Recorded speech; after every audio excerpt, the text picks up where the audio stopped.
নিয়ন্ত্রণ হারিয়ে উড়ালপুল থেকে ঝুলে গেল ওভারলোড ট্রেলারের ইঞ্জিন।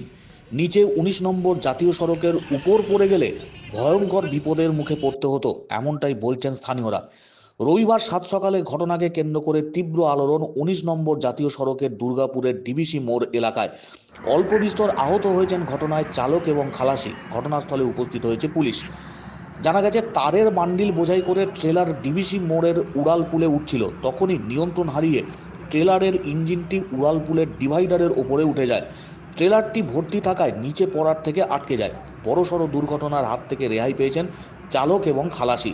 এই ঘটনাকে ঘিরে ব্যাপক চাঞ্চল্য ছড়ায় গোটা এলাকায়। সম্প্রতি এই ধরনের দুর্ঘটনা ঘটেছিল পূর্ব বর্ধমানের শক্তিগড় এলাকাতেও। সেই একই ঘটনার পুনরাবৃত্তি এবার পশ্চিম বর্ধমানের দুর্গাপুরের ডিভিসি উড়ালপুল এলাকায়। ঘটনাস্থলে পৌঁছেছে দুর্গাপুর ট্রাফিক গার্ডের পুলিশ। জানা গেছে, বাঁকুড়ার দিক থেকে আসছিল এই ট্রেলারটি। ডিভিসি মোড়ের উড়ালপুলে ওঠার সময় এই দুর্ঘটনাটি ঘটে। নিচ দিয়েই চলে গেছে ১৯ নম্বর জাতীয় সড়ক। ট্রেলারটি ভর্তি না থাকলে বড়সড় দুর্ঘটনার মুখে পড়তে হতো। উড়ালপুল থেকে নিচের দিকে ঝুলে গেল ট্রেলারের ইঞ্জিনটি।